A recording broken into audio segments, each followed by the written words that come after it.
પાલનપુરમાં સોનબાગ વિસ્તારમાં નગરપાલિકા દ્વારા ડોર ટુ ડોર ભૂગર્ભ ગટર જોડાવાની કામગીરી કરવામાં આવી રહી છે, જેમાં કોન્ટ્રાક્ટર દ્વારા મનમાની ચલાવી તેમજ ગેરરીતિ આચરીને ગુણવત્તાહીન કામગીરી કરવામાં આવી રહી હોવાની સ્થાનિકોમાં બુમરાણ ઉઠવા પામી છે, જેને લઈ ભૂગર્ભ ગટરના તકલાદી કામ તટસ્થ તપાસ કરી કોન્ટ્રાક્ટર સામે કાર્યવાહી કરવાની માંગ કરાઈ છે।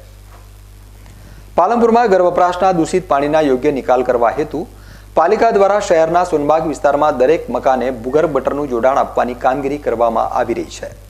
જોકે પાલિકા દ્વારા ભૂગર્ભ ગટરના એક કનેક્શન પાછળ કોન્ટ્રાક્ટરને મોટી રકમ ચૂકવવામાં આવે છે, તેમ છતાં અહીં કોન્ટ્રાક્ટર દ્વારા મનમાની ચલાવી મન ફાવે ત્યાં માત્ર 1.5 ફૂટની ચેમ્બર બનાવી તેમજ 3 વર્ષ અગાઉ લાખો રૂપિયાના ખર્ચે બનાવેલ રોડ આડેધડ નામ માત્રનો ખોદી નાખી પાઇપો ફિટ કરી બાદમાં તોડેલા રોડ ઉપર વાટા ન ભરી તકલાદી કામ કરવામાં આવતા સ્થાનિક લોકોમાં રોષ ફેલાયો છે અને આ ભૂગર્ભ ગટર કામગીરીમાં સરકારી નાણાંનો વ્યય થતો અટકાવવા માટે કામગીરી તપાસ કરી કોન્ટ્રાક્ટર સામે પગલાં ભરવા સ્થાનિકો દ્વારા માંગ કરવામાં આવી રહી છે।